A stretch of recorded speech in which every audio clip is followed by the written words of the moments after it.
Thank you, Elizabeth. Thank you, Madam Postmaster.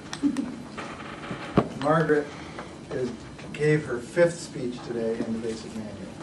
And for those of you who are guests, and for new people, the Basic Manual we're talking about is the Competent Communicator Manual, which contains 10 speeches, which takes us through from our icebreaker to our polished speech, and focuses each one on some aspect of public speaking.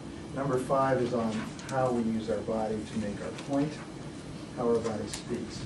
And I like the way you started and admitted that you're nervous about public speaking. You were very cute about it, the way you used it. In fact, I'm going to suggest this to the class because I get a little nervous about evaluating. So I'd like you to all lie down and close your eyes.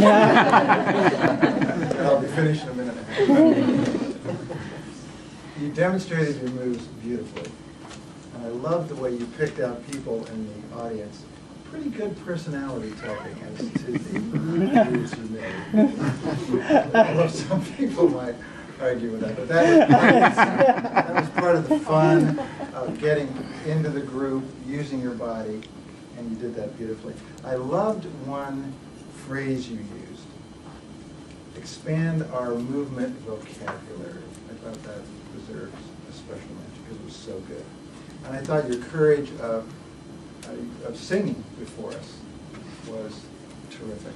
That's part of body movement, it's part of expression, and if you can do that and do it well like you did, that adds a great dimension to your speech. Suggestions. I would like to have seen a greater contrast. For example, when you started out and talked about depressed people, you could have been more using your body to talk about how we hardly move, we hold ourselves, we kind of regress, we talk softly. And then you could have been more demonstrative with the movement that gets us out of depression. And you probably could have come up with something with drinking versus dancing, and could have come over here, whatever equivalent you might have done the show. I'm so discouraged, I'm just going to get plowed over here. Versus, let's get out and dance, and we don't need to drink to have the courage to dance.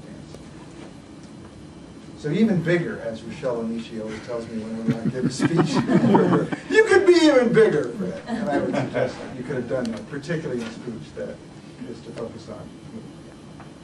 You're halfway through the manual, you're making great progress, and to our newcomers, there's no rush on this, as Margaret is proving. She is doing about 2 or 3 per year, which is her pace, and it gives us, as an audience, more anticipation for her next speech. A very seductive, benevolent way of making us. Congratulations.